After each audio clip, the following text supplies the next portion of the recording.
Hello, welcome to my channel and to another episode of Malezi Friday. My name is Jennifer Munanie and I'm the founder of Lea Lactation. In today's video, I want us to talk about how labor, birth, and the care after birth affect breastfeeding. In recent years, there's been a rise in the number of medically assisted births and an increase in interventions during labor and birth, all which affect breastfeeding. In this video, we'll look at these interventions, how they impact breastfeeding, how to prevent this, and how to deal with these impacts on breastfeeding in cases where the interventions are unavoidable. Let's begin with the labor process. It's every mom's hope and dream to have labor that is uneventful and not prolonged. But we all know that sometimes things do not go according to plan, and labor may have to be induced. One of the medications used for induction is called Pitocin. Pitocin is the synthetic form of oxytocin. Just like oxytocin, Pitocin stimulates uterine contraction, speeding up labor. The use of Pitocin negatively affects your body's natural release of oxytocin. Oxytocin is a very important hormone when it comes to breastfeeding, especially for the let-down reflex and for bonding. Because Pitocin speeds up the labor process, this can affect the transport of oxygen to the placenta, putting your baby at risk of injuries related to oxygen deprivation, for example, birth asphyxia. This then increases the risk of a cesarean section birth or you being separated from your baby, which can delay the initiation and the establishing of breastfeeding in the first hour. Prolonged labor leaves you in pain, you and your baby exhausted and stressed. It also puts you at risk of birth interventions and postpartum hemorrhage, which can further delay the initiation of breastfeeding. In some cases, to manage labor pain, an epidural may be administered. A study in 2017 showed that some epidural medications cross the placenta and have even been found in breast milk. This can lead to your baby being so drowsy and slow to rouse, which can affect their reflexes such as the suck reflex and their ability to latch.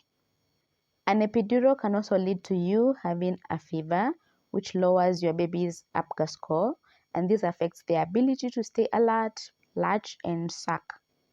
Something else that an epidural can do is that it can prolong the second phase of labor, making you and your baby tired and increasing the risk of you having a mechanically assisted birth.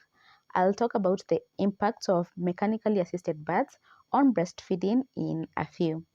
Lastly, with an epidural, there is a high volume of IV fluids used to help keep your blood pressure up, since one of the side effects of epidurals is that it lowers your blood pressure.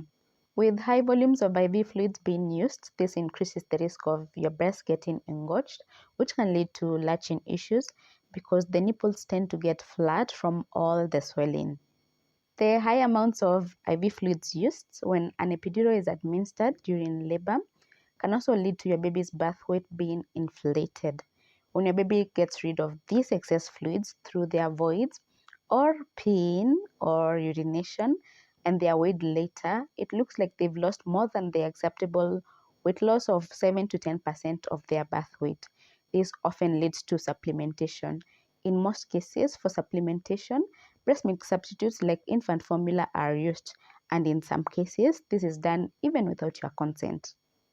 These interventions during labor affect breastfeeding, but in some cases, lack of the interventions also affects breastfeeding because you're in so much pain and stress from the whole process. So labor is really a sensitive process. In terms of how birth affects breastfeeding, a mechanically assisted birth, that is a birth that involves the use of forceps or vacuum, can cause injuries to your baby's face or head. This affects their facial and cranial nerves that are involved in breastfeeding, that is suckling, the movement of jaws, cheeks, lips, and the tongue.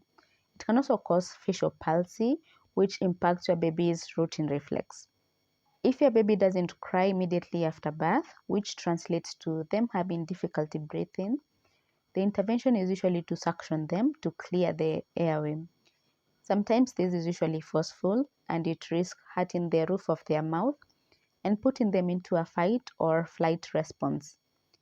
When it will be time to latch and suckle, they may not want to open their mouth as a form of self-preservation from further trauma. Finally, on how birth affects breastfeeding, let's talk about cesarean section births. C-sections are very important and life-saving, but they impact breastfeeding. With a C-section, you do not get the natural surge of oxytocin because it takes time for your body to recognize that you've given birth, and this can delay establishing of breast milk supply.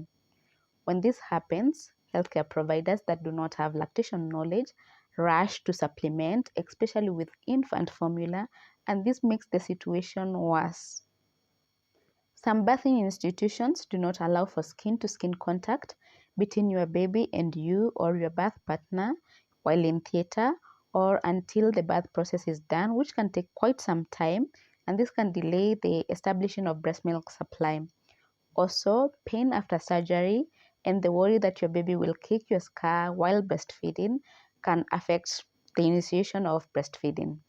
In terms of how the care after birth affects breastfeeding, if your baby is separated from you for one reason or the other, either you needing intervention or your baby needing intervention, this can delay the initiation of breastfeeding, which is very important for your baby to get colostrum that coats their intestine, establishing their gut flora or gut microbiome.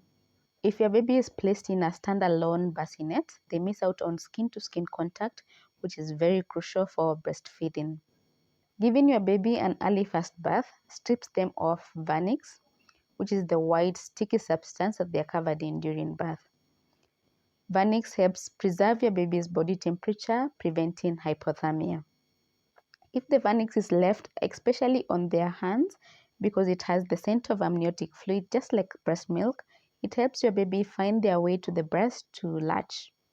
Finally, other care interventions like taking your baby's weight or taking their body temperature with them off you leads to separation, which can delay breastfeeding. Knowing all these impacts of labor, birth, and postpartum interventions on breastfeeding, what can you do? First, you can opt for non-pharmacological management of labor pain, for instance, hypnosis, music, massage, use of a bathing ball, or moving around during labor. Second, you can enlist additional support, especially lactation support. Whether it's to help you find a comfortable breastfeeding position after a C-section, feed your baby the colostrum that you collected or harvested during your pregnancy, hand express, or help you latch your baby. Third and last, you can have a plan on how you want breastfeeding to go given the different birth experiences. This has been a lot, but please note that this video is not to make anyone feel guilty. This is for the moms who felt guilty or blamed themselves for struggling with breastfeeding after they had labor or birth interventions. I'm sharing this because I feel there should be more information available to moms on what labor and birth interventions can do to breastfeeding. That said, I fully understand that there are circumstances in which these interventions will be necessary. When this is the case, moms need to be informed of the potential impacts of those interventions on breastfeeding, which has not been happening. So this video is to empower you to advocate for yourself when it comes to breastfeeding, or empower your support person to advocate for you in case you may not be in a position to do so, especially in the intrapartum and early postpartum period. I hope you found this video useful. In case of any questions or comments, please let me know in the comment section below. I'll be sure to respond to them. Thank you for being here. I'll see you in the next episode of Malaysia Friday next week.